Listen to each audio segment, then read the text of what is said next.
Shrimati Sasikala teacher വളരെ വേഗത്തിൽ ഉത്തരം പറയണം. എനിക്ക് ചർച്ച പെട്ടെന്ന് അവസാനിപ്പിക്കേണ്ടതാണ്. ഒന്ന്, ദേവേന്ദ്രൻ ഗോമാംസം കഴിച്ചിരുന്നു, സോമരസവും ഗോമാംസവും കഴിച്ചിരുന്നു എന്ന് പറയുന്ന ആദ്യത്തെ ആളല്ല PM മനോജ്. രണ്ട്, നേരത്തെ ഞാൻ ചൂണ്ടിക്കാണിച്ചതിന്റെ തുടർച്ചയായി ശ്രീ PM മനോജ് പറയുന്നു അശുദ്ധിയുള്ള ദിവസങ്ങളിൽ ഈ കോളേജിലേക്ക് പെൺകുട്ടികൾക്ക് പോകാനാകില്ലേ?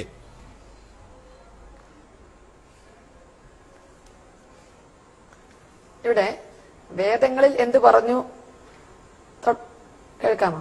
പറയൂ. വേദങ്ങളിൽ എന്ത് പറഞ്ഞു എന്നുള്ളത് ചർച്ച നടത്താനുള്ള ഒരു സമയവും സന്ദർഭവും അല്ല ഇത്.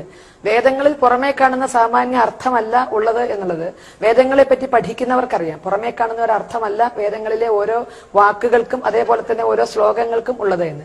അതൊക്കെ നമ്മൾ സന്ദർഭാനുസരണം എടുത്ത് നമുക്ക് എങ്ങനെയാണോ അതിനെ അപനിർമ്മിക്കേണ്ടത് ആ രൂപത്തിൽ എടുക്കുകയാണ്. ഇനി വേദങ്ങളിൽ എന്ത് പറഞ്ഞു, ഇതിഹാസങ്ങളിൽ എന്ത് പറഞ്ഞു എന്ന് നോക്കിക്കൊണ്ടല്ല ഹൈന്ദവ സംഘടനകൾ സംസാരിക്കുന്നത്. ഈ രാഷ്ട്രത്തിന് യോജിച്ചത് എന്ത് എന്ന് നോക്കിക്കൊണ്ടാണ്. അതിന് കാലാനുസൃതമായ മാറ്റങ്ങൾ വരുത്തിക്കൊണ്ട് തന്നെ വേദങ്ങൾ ശാശ്വതമായ സത്യങ്ങളാണെങ്കിലും നമ്മുടെ യാഥാർത്ഥ്യങ്ങൾക്കനുസരിച്ചാണ്. ഇവിടെ ഗോമാംസം നമ്മൾ ഒഴിവാക്കേണ്ടതാണ് എന്ന് പറഞ്ഞതിന് അത് ഈ ചർച്ചയിൽ നമുക്ക് സമയമില്ല. അതിന് സാമ്പത്തികമായും ഇവിടുത്തെ കാർഷിക വൃത്തിയുമായും ഒക്കെ ഒരു ബന്ധമുണ്ട്. ആ നിലയ്ക്കാണ് ഇതിപ്പോ നമ്മൾ എങ്ങനെയാണോ വന്യമൃഗങ്ങളെ സംരക്ഷിക്കാൻ നിയമം ഉണ്ടാക്കിയത് ആ നിലയിൽ ഇവിടുത്തെ കാർഷിക വൃത്തിയോടൊപ്പം ഇവിടുത്തെ ഗോസമ്പത്തും നിലനിർത്തിയാൽ മാത്രമേ മുന്നോട്ട് പോകാൻ സാധിക്കൂ. അതല്ല എന്നതിന്റെ ഏറ്റവും നല്ല ഉദാഹരണമാണ് കേരളം. എക്കണോമിയൊക്കെ ബന്ധപ്പെട്ടാണ് ഗോവധ നിരോധനം ഇവിടെ ആസൂത്രണം ചെയ്തത് എങ്കിൽ നമുക്ക് കാര്യങ്ങൾ വളരെ എളുപ്പമായി. അല്ലെങ്കിൽ അത് ആ ഒരു തലത്തിലാണ് എന്തിനും ഒരു മതത്തിന്റെ ടീച്ചർ നേരത്തെ പറഞ്ഞതിനെ കോൺട്രഡിക്റ്റ് ചെയ്യുന്നു. കാളകളെ വേറെ എന്ത് ചെയ്യും? നമ്മളിപ്പോ പശുമാംസത്തെ കുറിച്ചാണ് സംസാരിക്കുന്നതെങ്കിൽ ശരി, നമുക്കത് പാല് കറക്കാൻ ഉപകരിക്കും. പക്ഷേ കാളകളെ എന്ത് ചെയ്യുന്നു നോക്കുക. കാളകളെ എന്താണ് ചെയ്യുന്നത് എന്ന് ഉത്തരേന്ത്യയിൽ ചെന്ന് നോക്കിയാൽ മതി. അവിടെ വളരെ ഭംഗിയായി സാമ്പത്തികമായി അവയെ മുതലാക്കാൻ, കാരണം ഗോശാലകൾ നിർമ്മിച്ചുകൊണ്ട് അതിൽ നിന്ന് ബഹുവിധമായ ഉൽപ്പന്നങ്ങൾ ഉണ്ടാക്കി അതിന് ഉത്തരേന്ത്യയിൽ ചെന്ന് നോക്കണം. നമ്മൾ എന്തും ഇവിടെ ഇരുന്നു കൊണ്ടാണ് കാണുന്നത്. ആ വധത്തെ പോലും കൃത്യമായി അറിയാൻ ഒരു പത്രപ്രവർത്തകനും താല്പര്യമില്ല. എന്താ തുടങ്ങുക? ശ്രീ രാജ്മോഹൻ ഉണ്ണിത്താൻ, ശരിയാണ്, രാജ്മോഹൻ ഉണ്ണിത്താൻ ഇക്കാര്യത്തിൽ ഒരു നിലപാട് സ്വീകരിക്കുന്നു. ബീഫ് ഫെസ്റ്റിവൽ സംഘടിപ്പിച്ചതിനെ അനുകൂലിക്കുന്നു. ബീഫ് ഫെസ്റ്റിവൽ സംഘടിപ്പിച്ചതിനെ അനുകൂലിച്ച ടീച്ചറുടെ ഫേസ്ബുക്ക് പോസ്റ്റിനെ അനുകൂലിക്കുന്നു. AICC ജനറൽ സെക്രട്ടറി ദിഗ്വിജയ് സിംഗിന്റെ നിലപാട് 29 സംസ്ഥാനങ്ങളിൽ കൗസ്ലോട്ടർ ഗോവധം നിരോധിച്ചത് 24 സംസ്ഥാനങ്ങളിൽ മാത്രമാണ്. കോൺഗ്രസ് ഭരണകാലത്താണ് അങ്ങനെയുള്ള നിരോധനം ഏർപ്പെടുത്തിയത്, BJP ഭരണകാലത്തല്ല. മാത്രമല്ല രാജ്യമെമ്പാടും ഗോവധ നിരോധനം വേണം എന്നാണ് ദിഗ്വിജയ് സിംഗിന്റെ നിലപാടെന്ന് മാത്രമല്ല മുഗൾ ഭരണകാലത്തു പോലും ഗോവധ നിരോധനം ഏർപ്പാടാക്കി ഹിന്ദു വികാരത്തെ ആ രാജാക്കന്മാർ മുഖവിലക്കെടുത്തിരുന്നു.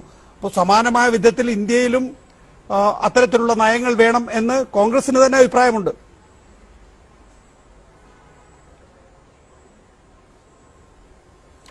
നികേഷെ, നമ്മളിപ്പോ ചർച്ച ചെയ്യുന്നത് ഗോവധ നിരോധനത്തെ കുറിച്ചല്ലല്ലോ.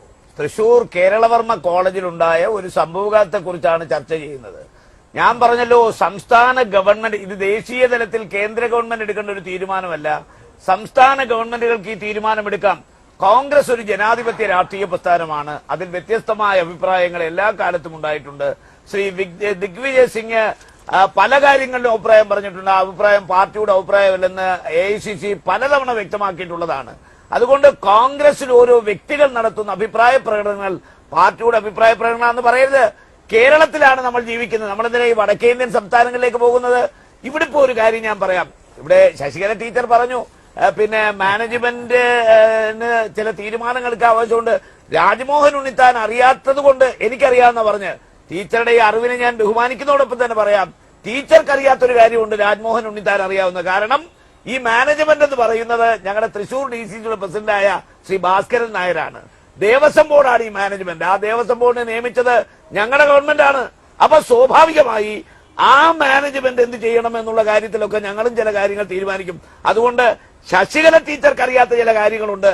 അധ്യാപികയായി പോയതുകൊണ്ട് എല്ലാം അറിയണമെന്നില്ല. ഞാൻ ഈ അടുത്ത കാലത്ത് തിരുവനന്തപുരത്ത് നിന്ന് കോഴിക്കോട്ടേക്ക് ഒരു യാത്ര പോയി. ടാക്സിക്കാരിലാണ് യാത്ര പോയത്. അപ്പൊ ആ ടാക്സിയുടെ ഡ്രൈവർ പറഞ്ഞു, സാറേ ഒരു ടീച്ചറുടെ പ്രസംഗം കേൾക്കണമെങ്കിൽ ഒന്ന് ഇട്ടുതരാം. കേൾപ്പിച്ചു. ഞാനിവരുടെ പ്രസംഗം കേട്ടു.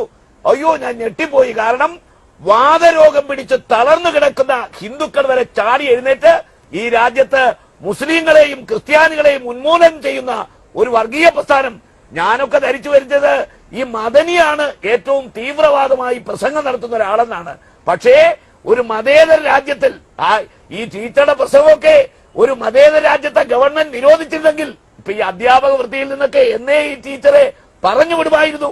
കാരണം ഞാൻ നികേഷിനെ വെല്ലുവിളിക്കുന്നു, ഈ ടീച്ചർ നടത്തുന്ന ഒരു പ്രസംഗത്തിന്റെ കാസറ്റ് ഒരു ദിവസം നിങ്ങൾ ഈ റിപ്പോർട്ടർ ചാനൽ പ്രേക്ഷകരെ കേൾപ്പിച്ചാൽ ഈ ടീച്ചർ ആരാണെന്നും ഇവരുടെ മനോഭാവം എന്താണെന്നും ഇവരുടെ പ്രവൃത്തി എന്താണെന്നും നിങ്ങൾക്ക് എല്ലാവർക്കും മനസ്സിലാകും. അതുകൊണ്ട് ഞാൻ ഈ ടീച്ചറോട് പറയുന്നു, ഇത് യൂണിറ്റി ഇൻ ഡൈവേഴ്സിറ്റി എന്ന് പറയുന്ന നാനാത്വത്തിൽ ഏകത്വമുള്ള ഒരു നാടാണ്. മതാത്മകമായ സമൂഹത്തിൽ നിന്ന് ഒരു മതേതരാഷ്ട്രമായി മാറിയ രാജ്യമാണ് ഈ രാജ്യം. ദയവായി നിങ്ങൾ ഹിന്ദുക്കളെയും മുസ്ലിങ്ങളെയും ക്രിസ്ത്യാനികളെയും തമ്മിൽ അടുപ്പിച്ച് വർഗീയവൽക്കരണം നടത്തി ഈ രാജ്യത്തെ മതേതരത്വം അട്ടിമറിക്കാൻ ശ്രമിക്കരുത് ടീച്ചറെ. ടീച്ചറ് വിദ്യാർത്ഥികളെ ഉപദേശിക്കേണ്ട ആളാണ്, അവരെ നേർവഴിക്ക് നയിക്കേണ്ട ആളാണ്, അല്ലാതെ അവരുടെ ശിരകളിലേക്ക് വർഗീയ രക്തം കുത്തിവെക്കേണ്ട ഒരു അധ്യാപികയല്ല നിങ്ങൾ. അതുകൂടെ മനസ്സിലാക്കണം. നിങ്ങൾക്ക് ഈ രാജ്യത്തോട് ഒരു കൂറും വിധേയത്വവും പ്രതിബദ്ധതയും വേണ്ടേ?